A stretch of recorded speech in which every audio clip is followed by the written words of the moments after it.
कहते हैं कि पहाड़ों में हवा भले ही तेज चले, लेकिन उसकी दहाड़ कई किलोमीटर दूर तक जाती है।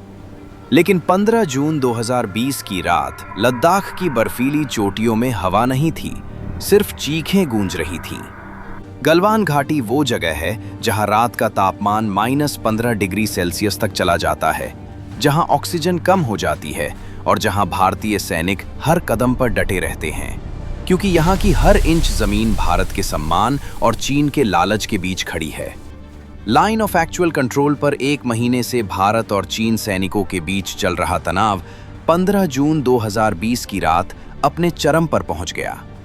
6 जून की मीटिंग में भारत और चीन डिसएंगेजमेंट पर सहमत हुए और दोनों देशों ने पीछे हटने का फैसला किया। टेंट हटाए जाएंगे और बॉर्डर पर शांति बनाए रखी जाएगी। लेकिन जमीनी हकीकत कुछ और ही कहानी बयां करने वाली थी। किसी को अंदाजा नहीं था कि गलवान घाटी में कुछ ही घंटों में भारतीय चीन सीमा पर पिछले 45 सालों का सबसे खतरनाक संघर्ष होगा। 15 जून की शाम को जब 16वीं बिहार रेजिमेंट के कमांडिंग ऑफिसर कर्नल बी संतोष बाबू 30 भारतीय सैनिकों के साथ पेट्रोलिंग पॉइंट 14 पर पहुंचे, तो उन्होंने देखा कि जहां चीन पोस्ट को हटा देना चाहिए था, वहां नए बंकर और टेंट बने हुए थे। कर्नल संतोष बाबू ने जब इसका विरोध किया, तो पहले से ही हमले की लाइन में मौजूद चीन सैनिकों ने नुकीले लोहे की रॉड, पत्थरों और खंजर से भारतीय सैनिकों पर हमला कर दिया। वे संख्या में कई गुना ज्यादा थे और पूरी तैयारी के साथ आए थे। अचानक हुए इस हमले से निहत्थे भारतीय सैनिकों को बहुत नुकसान हुआ और कई भारतीय सैनिक गंभीर रूप से घायल हो गए। लेकिन इसके बावजूद वे पीछे नहीं हटे। चीन सैनिकों के हथियार लेकर और हर हमले का जवाब देते हुए भारतीय सैनिक धीरे धीरे बढ़ने लगे। भारतीय सैनिकों के जोश का कोई मुकाबला नहीं था। चीन सैनिकों को पहली बार एहसास हुआ कि उनकी दादागिरी उन पर भारी पड़ गई है। 14,000 फीट की ऊंचाई पर 6 घंटे तक 2 न्यूक्लियर पावर्ड सेनाएं रात के अंधेरे और माइनस टेम्परेचर में आमने सामने लड़ रही थी, जहां बंदूकें शांत थीं, लेकिन युद्ध उतना ही खतरनाक था। 6 घंटे में भारतीय सैनिकों ने कई तरह के हथियारों से 43 चीन सैनिकों को मार गिराया। हालांकि भारत ने कर्नल संतोष बाबू के साथ 20 वीर सपूतों को भी खोया था। तो चलिए जानते हैं गलवान वैली क्लैश की पूरी कहानी। आखिर इस झड़प की शुरुआत की वजह क्या थी? चीन ने डिसएंगेजमेंट एग्रीमेंट क्यों तोड़ा? भारतीय सैनिकों ने बिना किसी हथियार के चीन सैनिकों को पीछे हटने पर कैसे मजबूर किया? और आगे चलकर इस संघर्ष की वजह क्या थी? 20वीं सदी में ब्रिटिश इंडिया की उत्तरी सीमा सीधे तिब्बत से जुड़ी हुई थी, लेकिन उस समय तिब्बत की राजनीतिक स्थिति साफ नहीं थी। जमीन पर तो तिब्बत अपनी सरकार चलाता था, लेकिन अंतर्राष्ट्रीय दस्तावेजों में इसे चीन के किंग राजवंश के आधिपत्य में माना जाता था। इसका मतलब था कि तिब्बत पूरी तरह से आजाद नहीं था और पूरी तरह से चीन का हिस्सा नहीं था। इसी उलझन के बीच अंग्रेजों ने लद्दाख हिस्से की सीमा को औपचारिक बनाने की कोशिश की। 1865 में ब्रिटिश सर्वेयर WH जॉनसन ने जॉनसन लाइन का प्रस्ताव रखा, जिसके अनुसार पूरा अक्साई चिन भारत का हिस्सा था। ब्रिटिश इंडिया ने भी अपने नक्शों में इस लाइन का इस्तेमाल किया और तिब्बत ने भी इस सीमा को मान लिया। इस तरह ब्रिटिश इंडिया और तिब्बत के नजरिए से जॉनसन लाइन एक मानी हुई सीमा थी, लेकिन चीन ने इस सीमा को नहीं माना। अंग्रेज चीन को नाराज नहीं करना चाहते थे, क्योंकि उस दौरान रूस और ब्रिटेन के बीच द ग्रेट गेम नाम की दुश्मनी चल रही थी और ब्रिटेन को डर था कि इसी में अंग्रेजों ने 1899 में चीन को मैककार्टनी मैकडॉनल्ड लाइन के बारे में एक प्रस्ताव भेजा, जिसमें ब्रिटिश इंडिया ने चीन को अक्साई चिन का एक बड़ा हिस्सा देने का सुझाव दिया। यह प्रस्ताव ब्रिटिश इंडिया ने एक संधि के तौर पर चीन को भेजा था, लेकिन तिब्बत इस समझौते का हिस्सा नहीं था। और सबसे जरूरी बात यह थी कि चीन ने भी इस प्रस्ताव को नहीं माना। यानी स्थिति ये थी कि ब्रिटिश इंडिया और तिब्बत जॉनसन लाइन को मानते थे, जिसके अनुसार अक्साई चिन भारत का हिस्सा बन गया। लेकिन चीन ने न तो जॉनसन लाइन मानी और न ही मैककार्टनी मैकडॉनल्ड लाइन। किंग राजवंश के खत्म होने के बाद 1912 में जब तिब्बत चीन के असर से पूरी तरह आजाद हो गया, तो 1914 में ब्रिटिश इंडिया और तिब्बत के बीच शिमला कन्वेंशन हुआ, जिसके मुताबिक तिब्बत और ब्रिटिश इंडिया के बीच पूर्वी तरफ बॉर्डर लाइन खींची गई, जिसे मैकमोहन लाइन कहा गया। ब्रिटिश इंडिया और तिब्बत दोनों तरफ से इस बॉर्डर को पूरी तरह मान चुके थे, लेकिन चीन ने इस समझौते को भी नहीं माना। चीन हर बार अपनी असहमति दिखाता रहा, लेकिन उसके अलावा वो कुछ खास नहीं कर सका।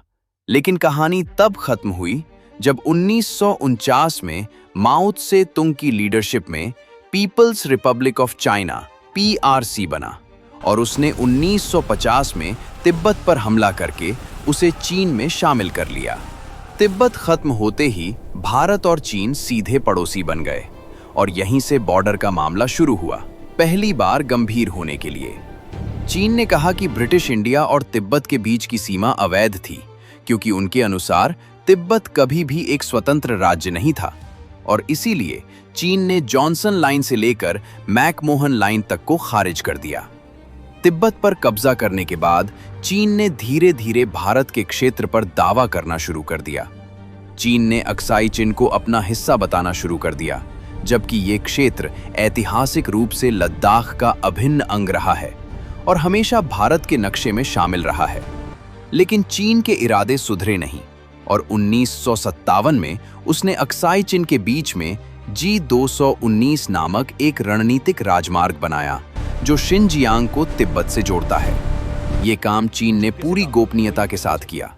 जब भारत को इसके बारे में पता चला तो तनाव बढ़ गया, लेकिन उस समय भारत का राजनीतिक मूड बिल्कुल अलग था। भारत खुले तौर पर हिंदी चीन भाइयों की दोस्ती की नीति चला रहा था।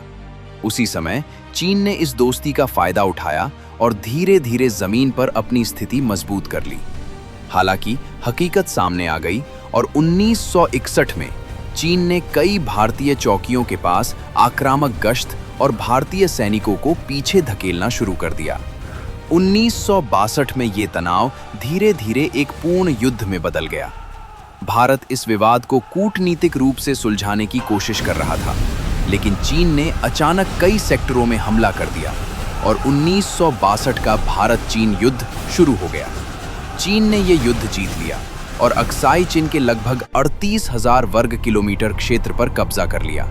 लेकिन चीन का आक्रमण यहीं नहीं रुका। 5 साल बाद 1967 में चीन ने नाथुला और चोला के पूर्वी हिस्से पर आक्रमण करना शुरू कर दिया, लेकिन इस बार भारतीय सैनिकों ने उसे सीधा जवाब दिया। भारतीय सैनिकों ने चीन सैनिकों को 3 किलोमीटर पीछे धकेल दिया और 350 से अधिक चीन सैनिकों को मार गिराया और चीन को अपमानजनक हार दी। लेकिन इसके बावजूद दोनों देशों के बीच कोई औपचारिक सीमा समझौता नहीं हुआ, जिससे भारत और चीन के बीच आपसी अविश्वास पैदा हुआ। वास्तविक नियंत्रण रेखा (LAC) एक वास्तविक सीमा है, लेकिन इसे कभी स्पष्ट रूप से परिभाषित नहीं किया गया है। यहाँ कोई निश्चित रेखा नहीं है जिसे दोनों पक्ष एक ही मानते हों। LAC पर न तो भौतिक खंभे हैं और न ही कोई आपसी सहमति वाला नक्शा है जो बताता है कि कौन सी रेखा किसकी सीमा है। भारत ने कई बार चीन के साथ बैठकर एक स्पष्ट परस्पर सहमत सीमा रेखा खींचने की कोशिश की, लेकिन चीन हमेशा इससे बचता रहा है, क्योंकि अस्पष्ट सीमा चीन को सामरिक लाभ देती है। इस अस्पष्टता का नतीजा ये हुआ कि गश्त के रास्ते अलग हो गए। दोनों पक्ष अलग अलग जगहों को अपनी अपनी जमीन समझने लगे और इसी भ्रम की वजह से भारत और चीन कई बार LAC पर भिड़ गए। ये झड़पें फिर कभी किसी बड़े युद्ध में न बदल जाएं, इसलिए भारत और चीन ने 1993 में border peace and tranquillity agreement पर साइन किए। इसमें तय हुआ कि LAC पर दोनों देश यथास्थिति बनाए रखेंगे। सीमा पर टकराव की संभावना से बचने के लिए दोनों देशों की सेनाएं एक दूसरे की जमीन पर सैन्य जमावड़ा करने की कोशिश नहीं करेंगी और किसी भी गलतफहमी या तनाव को बातचीत से सुलझाया जाएगा। 3 साल बाद 1996 में भारत और चीन के बीच एक और समझौता हुआ, जिसे लाइन ऑफ एक्चुअल कंट्रोल के साथ सैन्य क्षेत्र में विश्वास निर्माण के उपाय कहा गया। ये तय हुआ कि दोनों देश बॉर्डर के पास सीमित सैनिक रखेंगे और टैंक और मिसाइल सिस्टम जैसे खतरनाक हथियार बॉर्डर के पास तैनात नहीं करेंगे। इस समझौते की सबसे जरूरी शर्त ये थी कि दोनों देशों की सेनाएं किसी भी हालत में LAC के पास बंदूक, तोप या विस्फोटक हथियारों का इस्तेमाल नहीं करेंगी। इसके तहत फाइटर जेट, बॉम्बर या फाइटर हेलीकॉप्टर को भी बॉर्डर पर बेवजह उड़ने से रोक दिया गया। इसके साथ ही रेगुलर फ्लैग मीटिंग का इंतजाम किया गया और एक कम्युनिकेशन चैनल बनाया गया ताकि किसी भी विवाद को बातचीत के जरिए तुरंत सुलझाया जा सके। 2014 में नरेंद्र मोदी के प्रधानमंत्री बनने के बाद भारत चीन सीमा मुद्दे पर बातचीत तेज हुई। नरेंद्र मोदी और चीन राष्ट्रपति शी जिनपिंग 2020 तक 18 बार मिले, लेकिन इन मीटिंग से दोनों देशों के बीच व्यापारिक रिश्ते बेहतर हुए, लेकिन बॉर्डर विवाद बिगड़ता गया और कोई ठोस हल नहीं निकला। इसके उलट LAC पर चीन की हरकतें बढ़ती गईं। इसका एक बड़ा उदाहरण 2017 में देखने को मिला, जब चीन और भारत के बीच डोकलाम में एक बड़ा गतिरोध हुआ जो 73 दिनों तक चला। इसके बाद भी हालात शांत नहीं हुए। 2019 में भारत ने चीन सेना के खिलाफ 660 LAC वायलेशन के केस दर्ज किए और 108 हवाई वायलेशन ऑफिशियली रिपोर्ट किए गए।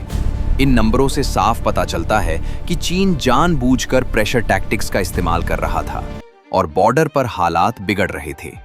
भारत समझ गया था कि अगर उसे चीन का असरदार तरीके से मुकाबला करना है तो उसे LAC के पास अपना मजबूत इंफ्रास्ट्रक्चर डेवलप करना होगा। इसके बाद भारत ने कई स्ट्रेटेजिक प्रोजेक्ट्स शुरू किए, जिनमें से एक 255 किलोमीटर लंबी दारबुक शियोक DBO रोड थी, जो लेह को 9 किलोमीटर दूर दौलत बेग ओल्डी DBO से जोड़ती है और इसे 2012 में बनकर तैयार हो जाना चाहिए था। लेकिन कई वजहों से इसमें लगातार देरी होती रही। ऐसे में भारत सरकार ने 2019 में इसके निर्माण में तेजी लाई और इसे 1 साल के अंदर तैयार करने का लक्ष्य रखा। ये DBO शियोक और काराकोरम दर्रे के बीच में स्थित है। ये इलाका 16,000 फीट से ज्यादा की ऊंचाई पर है और ये जगह भारत का एक महत्वपूर्ण एडवांस्ड लैंडिंग ग्राउंड भी है, जहां से भारतीय वायुसेना जरूरी सप्लाई गिराती है। इस तरह सड़क के चालू होते ही अक्साई चिन, चिपचाप नदी और जीवन नाला तक चीन गतिविधियों पर कड़ी नजर रखने का बड़ा रणनीतिक फायदा होने वाला था। इसके अलावा भारतीय सैनिकों की तैनाती कई गुना तेज होने वाली थी। दारबुक शियोक DBO सड़क की एक शाखा गलवान घाटी की तरफ भी जाती है और यहीं से चीन का असली विरोध शुरू हुआ। भारतीय सैनिक गलवान घाटी में गश्त करते थे, लेकिन इस बार चीन समझ गया था कि भारत एक स्थायी सड़क पहुंच का निर्माण कर रहा है, जिससे भविष्य में भारतीय उपस्थिति और मजबूत होगी। ये चीन की स्ट्रैटेजी के खिलाफ था और वो इसे किसी भी कीमत पर पूरा नहीं होने देना चाहता था। यही वजह थी कि चीन ने LAC पर अपने मिलिट्री बेस के पास आर्टिलरी गन भेज दी। इन्फेंट्री कॉम्बैट व्हीकल और हैवी मिलिट्री इक्विपमेंट अचानक बढ़ा दिए गए।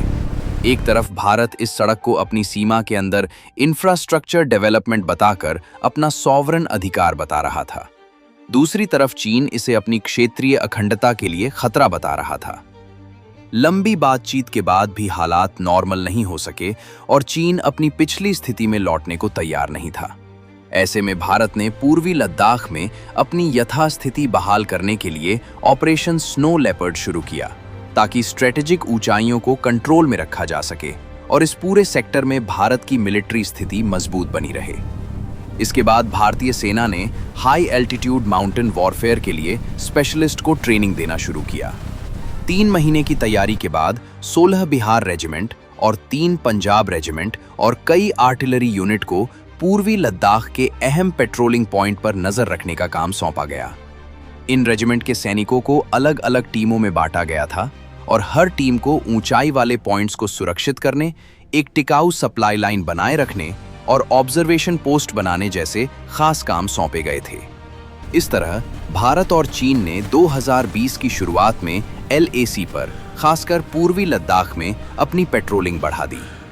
दारबुक शियोक DBO रोड को लेकर गलवान घाटी में तनाव था। इसके साथ ही पैंगोंग त्सो झील और हॉट स्प्रिंग्स के पेट्रोलिंग रूट पर दोनों देशों की सेनाओं के बीच झड़पें हुई। चीन सैनिक लगातार फिंगर एरिया में घुसने की कोशिश कर रहे थे, जबकि ये इलाके लंबे समय से भारतीय पेट्रोलिंग रूट का हिस्सा रहे हैं। नो फायर आर्म्स एग्रीमेंट के कारण फायरिंग नहीं हुई, लेकिन जमीन पर रोड़ेबाजी हुई। धक्का मुक्की, कोहनी मारना और शारीरिक रुकावट डालना शहर में चर्चा का विषय था। इस बीच मई 2020 में चीन सैनिकों का जमावड़ा अचानक बढ़ गया, जिससे LAC पर तनाव बढ़ गया। लेकिन भारत और चीन की सरकार कहती रही कि बॉर्डर पर सब ठीक है। हालांकि 10 मई 2020 को द ट्रिब्यून और हिंदुस्तान टाइम्स जैसे कुछ अखबारों ने रिपोर्ट छापी कि भारतीय सेना और चीन सेना के बीच सिक्किम में हाथापाई हुई है। भारतीय मीडिया में यह भी दावा किया गया कि इस धमाके में 72 भारतीय सैनिक घायल हुए हैं, जबकि ब्रिटिश अखबार द डेली टेलीग्राफ ने तो यहां तक लिख दिया कि चीन ने 60 वर्ग किलोमीटर के भारतीय गश्ती इलाके पर कब्जा कर लिया है। हालात इतने बिगड़ गए कि 4 दिन बाद भारतीय सेना प्रमुख जनरल मनोज मुकुंद नरवणे को सामने आकर कहना पड़ा कि ये रिपोर्ट गलत है और जमीनी हालात उतने नाटकीय नहीं हैं जितना बताया जा रहा है। लेकिन ये बयान कुछ ही दिनों तक चलता है। सिर्फ एक हफ्ते बाद 21 मई को चीन सैनिक गलवान घाटी में भारतीय इलाके में घुस आए और वहां दारबुक शेओग DBO सड़क के खिलाफ 70 से 80 टेंट लगा दिए। विवाद यहीं नहीं रुका। 24 मई को चीन सैनिक भारत के हॉट स्प्रिंग्स, पेट्रोल पॉइंट 14 और पेट्रोल पॉइंट 15 में घुस आए और LAC के 3 किलोमीटर अंदर आ गए। भारत ने भी तुरंत जवाब दिया और अपने सैनिकों को चीन सैनिकों से लगभग आधा किलोमीटर की दूरी पर तैनात कर दिया। अप्रैल मई 2020 में आमने सामने होने के दौरान भारत ने कई स्थानों पर चीन सैनिकों को शारीरिक रूप से रोक दिया, जो पिछले 50 से 60 वर्षों में दुर्लभ था और चीन के लिए अपमानजनक था। जून के पहले सप्ताह तक स्थिति इतनी खराब थी कि दोनों देशों के वरिष्ठ सैन्य कमांडरों और राजनयिकों को इसे संभालने के लिए 6 जून 2020 को लद्दाख में 7 घंटे लंबी बैठक करनी पड़ी। बैठक में ये निर्णय लिया गया कि दोनों देशों की सेनाएं पेट्रोल पॉइंट 14 से 2 किलोमीटर दूर रहेंगी। चीन LAC पर तैनात अपने 1000 सैनिकों को वापस लेने के लिए तैयार है। बैठक के बाद सैन्य अधिकारियों द्वारा जारी बयान दोनों देशों के बीच तनाव पिछली घटनाओं की तरह शांत होता दिखा। इस मीटिंग के तुरंत बाद चीन ने पेट्रोल पॉइंट 14 पर अपने टेंट लगा दिए। कुछ दिनों के लिए इसे हटा दिया गया, लेकिन यह चीन की एक और धोखेबाजी भरी चाल थी, क्योंकि कुछ ही दिनों में उसने उसी जगह पर नए टेंट लगा दिए जो सीधे तौर पर मिलिट्री प्रोटोकॉल और कॉन्फिडेंस बिल्डिंग के उपायों का उल्लंघन था। 15 जून 2020 को 16 बिहार रेजिमेंट के कमांडिंग ऑफिसर कर्नल B संतोष बाबू अपने करीब 30 सैनिकों के साथ पेट्रोल पॉइंट 14 पर पहुंचे। उन्होंने देखा कि चीनियों ने कई स्ट्रक्चर फिर से बना लिए हैं। ये हरकत सीधे तौर पर उकसाने जैसी थी। इसके बावजूद कर्नल संतोष बाबू शांत रहे। एक चीन सैनिक से कहा गया कि जो तय हुआ है उसके आरे ये पोस्ट नहीं आ सकती और इसे तुरंत हटा दिया जाना चाहिए। लेकिन जवाब में चीन सैनिकों ने बदतमीजी शुरू कर दी। उनमें से एक कर्नल संतोष बाबू की तरफ दौड़ा और उन्हें जोर से धक्का दिया, गालियां दी। कर्नल संतोष बाबू एक पल के लिए खड़े हो गए, जिससे उनके सैनिकों का सब्र टूट गया। वो अपने कमांडिंग ऑफिसर की बेइज्जती बर्दाश्त नहीं कर सके। अगले ही पल भारतीय सैनिक चीनियों पर टूट पड़े और छोटी सी बात कुछ ही सेकंड में भयंकर लड़ाई में बदल गई। भारतीय सैनिकों ने वहां मौजूद चीन ऑब्जर्वेशन पोस्ट को पूरी तरह तबाह कर दिया और उसमें आग लगा दी। भारतीय सैनिकों की इस हरकत से चीन सैनिक डर गए और संख्या कम होने की वजह से पीछे हट गए। जहां बाकी भारतीय सैनिकों को लगा कि चीन सैनिक यहां वापस नहीं आएंगे, वहीं कर्नल संतोष बाबू को अंदाजा था कि चीन सैनिक इस बेइज्जती का जवाब जरूर देंगे, जैसा उन्होंने सोचा था। रात के अंधेरे का फायदा उठाकर चीन सैनिक 300 से 400 की संख्या में वापस लौट आए। इस बार वे पूरी तैयारी से आए थे। उनके पास लोहे की रॉड, बड़े बड़े पत्थर, नुकीले डंडे, कांटेदार तार में लिपटी रॉड और कई तरह के बने बनाए हथियार थे। कई सैनिकों ने बुलेट प्रूफ जैकेट पहन रखी थी। आते ही उन्होंने भारतीय सैनिकों पर बड़े बड़े नुकीले पत्थर बरसाने शुरू कर दिए। इस तरह युद्ध शुरू हो गया। कुछ ही सेकंड बाद दोनों देशों के सैनिकों के बीच 14,000 फीट की ऊंचाई पर गलवान की पथरीली पहाड़ियों पर भीषण हाथापाई शुरू हो गई। एक तरफ बिना हथियारों के करीब 30 भारतीय सैनिक थे, तो दूसरी तरफ करीब 300 से 400 चीन सैनिक थे। कहा जाता है कि उनके पास कुछ इलेक्ट्रोमैग्नेटिक स्टंट टाइप के डिवाइस भी थे, जिनका इस्तेमाल वे भारतीय सैनिकों को नुकसान पहुंचाने के लिए कर रहे थे। कर्नल संतोष बाबू एक शानदार लीडरशिप का उदाहरण देते हुए अपनी यूनिट को पूरे जोश के साथ लीड कर रहे थे। वे लड़ाई में सबसे आगे थे और चीनियों को हरा रहे थे।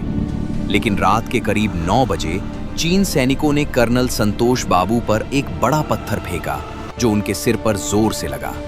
वे बुरी तरह घायल होकर गलवान नदी के तेज बहाव में गिर गए और फिर उनकी मौत हो गई। कुछ ही देर में 2 भारतीय सैनिक शहीद हो गए। अपने कमांडिंग ऑफिसर और 2 साथियों की शहादत देखकर भारतीय सैनिकों का गुस्सा काबू से बाहर हो गया। उन्होंने पूरी ताकत से पलटवार किया और कर्नल को मार गिराया। कई चीन सैनिक नीचे गिर गए, लेकिन इतनी बड़ी संख्या के सामने बचना मुश्किल था। भारतीय सैनिकों ने तुरंत पास की मिलिट्री पोस्ट से मदद मांगी, जो सिर्फ 3 किलोमीटर दूर थी। थोड़ी ही देर में करीब 200 भारतीय सैनिक मदद के तौर पर वहां पहुंच गए। उनसे लड़ रहे सैनिकों में नई ताकत आ गई और लड़ाई फिर से तेज हो गई। इसके बाद भारतीय सैनिकों ने चीन सैनिकों पर हमला करना शुरू कर दिया। भारतीय सैनिक इतनी बहादुरी से लड़े कि चीन हैरान रह गए। कील लगे डंडों और लोहे की रॉड से चीन सैनिकों के हमलों का जवाब देने के लिए भारतीय सैनिकों ने अपनी राइफलों में संगीनें लगाईं और चीन सैनिकों पर लगातार हमला किया। चीन सैनिकों की अपनी हिंसा उन्हीं पर भारी पड़ी। उन्हें एहसास हुआ कि वे बहादुर भारतीय सैनिकों का सामना कर रहे हैं, जो अपने देश की रक्षा में बहुत ज्यादा खतरनाक हो सकते हैं। हालत ये थी कि चीन, जो खुद को एशिया में सबसे ताकतवर समझता था, इस जवाब से बुरी तरह प्रभावित हुआ। जैसे जैसे रात होती गई, जमा देने वाले तापमान और ज्यादा ऊंचाई वाले हालात में हाइपोथर्मिया और शॉक का खतरा बढ़ता गया। वहां बहुत अंधेरा होने की वजह से लड़ते हुए कई सैनिक सीधे 14,000 फीट नीचे गिर रहे थे। इतने सारे सैनिक गलती से LAC पार कर रहे थे। दोनों तरफ से एक दूसरे के सैनिकों को पकड़ा जा रहा था। ये भीषण लड़ाई 6 घंटे तक चली। लड़ाई में कुल 20 भारतीय सैनिक शहीद हुए, लेकिन बदले में भारतीय सैनिकों ने कम से कम 43 चीन सैनिकों को मार गिराया और कई को गंभीर रूप से घायल कर दिया। आखिरकार जब हताहतों की संख्या बढ़ी, तो दोनों देशों के सैन्य अधिकारी 16 जून की सुबह से पहले दुश्मनी खत्म करने पर राजी हो गए। वो लड़ाई रोकने, शवों को निकालने और घायल सैनिकों को निकालने पर राजी हो गए। बाद में मेजर जनरल लेवल की बातचीत हुई, जिसमें दोनों तरफ से हिरासत में लिए गए सैनिकों को वापस करने का फैसला किया गया। गलवान की लड़ाई ऐसी थी कि बंदूकें काम नहीं आईं, लेकिन लड़ाई किसी जंग से कम नहीं थी।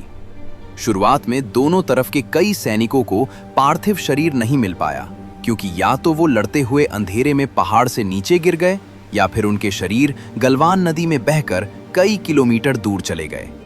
कर्नल बी संतोष बाबू का शव भी इसी नदी में बह गया था।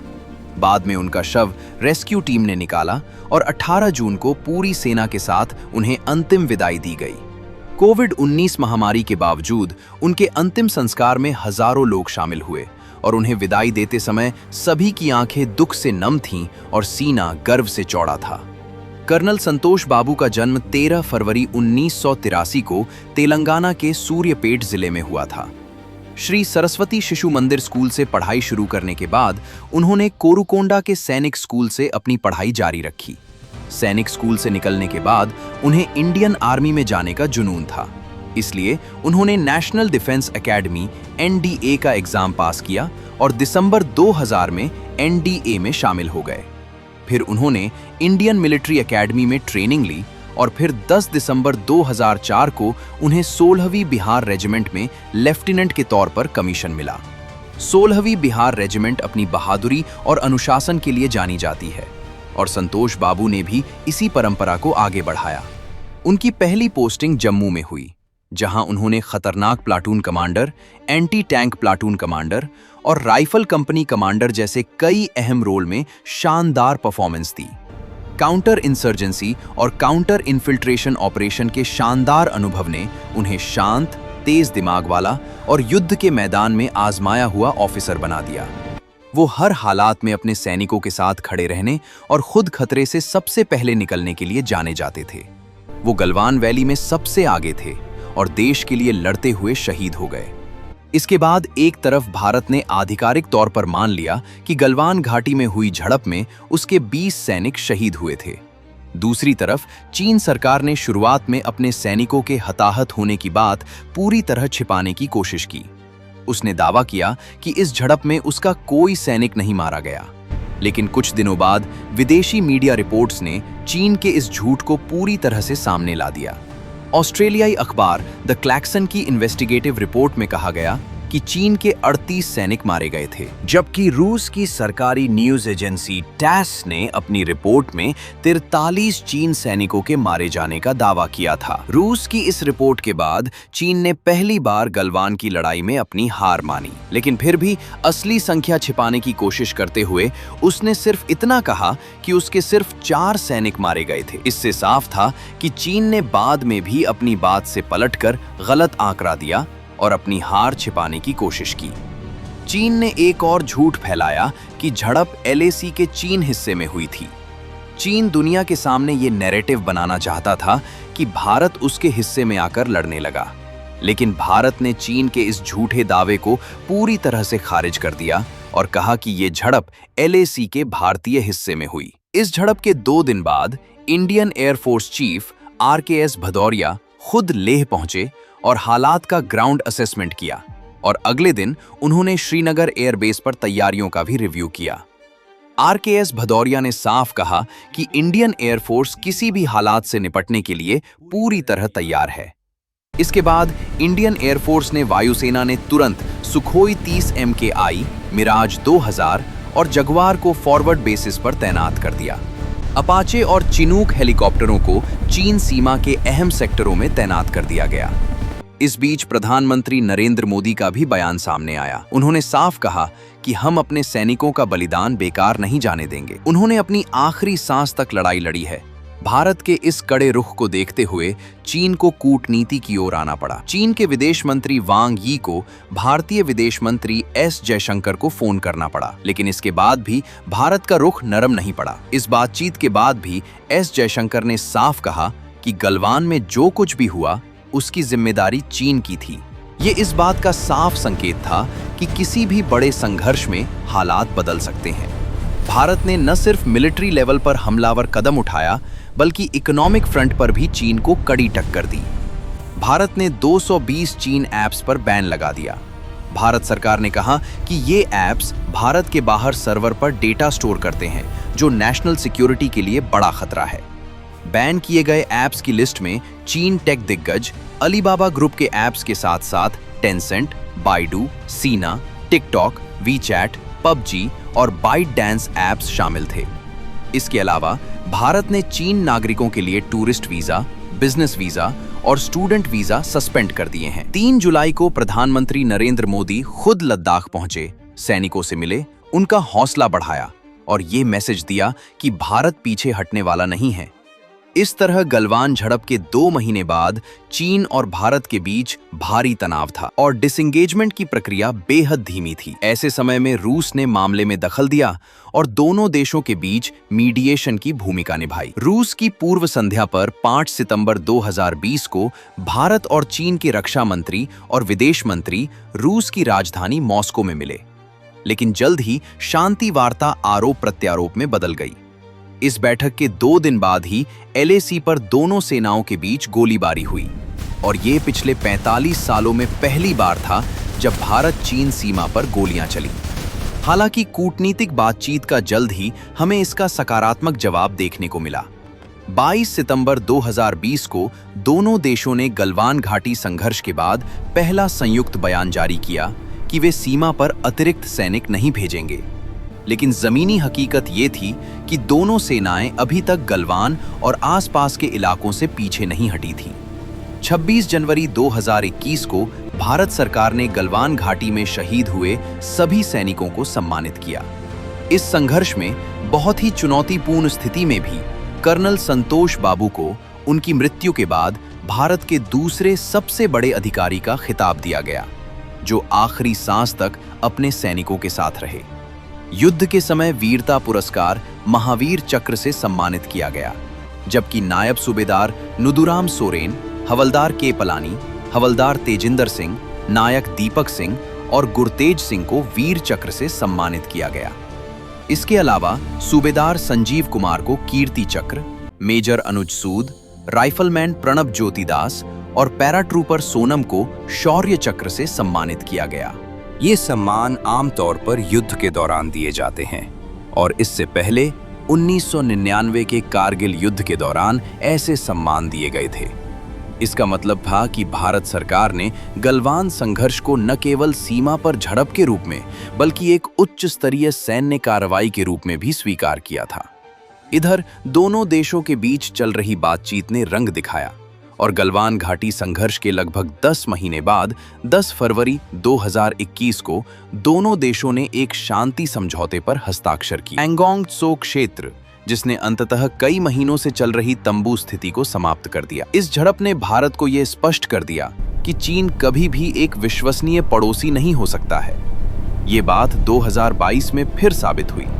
दिसंबर 2022 में अरुणाचल प्रदेश के तवांग के यांगजी इलाके में 300 चीन सैनिकों को भारतीय पोस्ट को यहां से हटाने के लिए भेजा गया था, लेकिन भारतीय सैनिकों ने इसका जवाब दिया और हालत ये हो गई कि चीन सैनिकों को अपना बोरिया बिस्तर छोड़कर भागना पड़ा। इस झड़प में दोनों तरफ के कई सैनिक घायल हुए, लेकिन भारत ने साफ संदेश दिया कि इंटर डिप्लोमेटिक लेवल पर चीन की पॉलिसी बोल्ड रही है। नतीजतन भारत और चीन अक्टूबर 2024 में LAC पर 2020 से पहले की स्थिति बहाल करने पर सहमत हुए। डिप्सांग और डेमचोक में डिसंगेजमेंट और नए पेट्रोलिंग सिस्टम का इंतजाम किया गया। ये दो ऐसे अहम पॉइंट थे जहां चीन सेना ने 2020 से रुकावट डाली हुई थी और 2022 से बातचीत में रुकावट थी। इस समझौते के बाद पूर्वी लद्दाख के सभी 6 विवादित इलाकों में डिसंगेजमेंट खुल गया। हालांकि जमीनी हालात ये इतना साफ नहीं है। 2020 के बाद बनाए गए बफर जोन पर दोबारा विचार नहीं किया गया। इन बफर जोन ने कई इलाकों को, जहां भारत पहले रेगुलर पेट्रोलिंग करता था, असल में नो पेट्रोल जोन में बदल दिया है। अगर बफर जोन में कोई बदलाव नहीं होता है तो 2020 से पहले वाली स्थिति में वापस जाना सिर्फ थ्योरी के हिसाब से मुमकिन है, लेकिन जमीन पर पूरी तरह सच नहीं है। ये अपने आप में एक उल्टी बात है। लेकिन 2025 में चीन ने एक बार फिर दिखा दिया कि उसके साथ कभी किसी तरह का नॉर्मलाइजेशन नहीं हो सकता। नवंबर 2025 में अरुणाचल प्रदेश की एक भारतीय नागरिक प्रेमा वोंग थोंगडोक को शंघाई पुडोंग एयरपोर्ट पर चीन अधिकारियों ने करीब 18 घंटे तक हिरासत में रखा। वो लंदन से जापान जा रही थीं और शंघाई सिर्फ उनका ट्रांजिट हॉल था। लेकिन चीन इमिग्रेशन ने उनके भारतीय पासपोर्ट को इनवैलिड घोषित कर दिया क्योंकि उनके पासपोर्ट पर अरुणाचल प्रदेश का जन्म स्थान लिखा था। चीन अधिकारियों ने उनसे कहा कि अरुणाचल प्रदेश चीन का हिस्सा है, इसलिए उनका पासपोर्ट वैलिड नहीं माना जा सकता। चीन अरुणाचल प्रदेश को साउथ तिब्बत कहता है, जबकि भारत ने बार बार साफ किया है कि अरुणाचल प्रदेश भारत का हिस्सा है और इस पर चीन का कोई दावा नहीं है। ये हैरेसमेंट दिखाता है कि चीन डिप्लोमेटिक बातचीत के बावजूद अपने इलाके के झूठे नैरेटिव को आगे बढ़ाने का कोई मौका नहीं छोड़ता। इस घटना के खिलाफ भारत ने कड़ा डिप्लोमेटिक विरोध किया और साफ तौर पर कहा कि चीन की यह हरकत मंजूर नहीं है और यह इंटरनेशनल ट्रैवल नियमों का सीधा उल्लंघन है। आज भारत चीन रिश्तों को कोल्ड पीस की स्थिति कहना ज्यादा सही होगा, जिसका मतलब है कि कोई भी पक्ष खुली लड़ाई में शामिल नहीं होना चाहता, लेकिन वे दोस्त भी नहीं बन सकते। ऐसे में गलवान घाटी की झड़प भारत के लिए एक चेतावनी है कि उसे चीन से निपटने के लिए लगातार अलर्ट रहने की जरूरत है।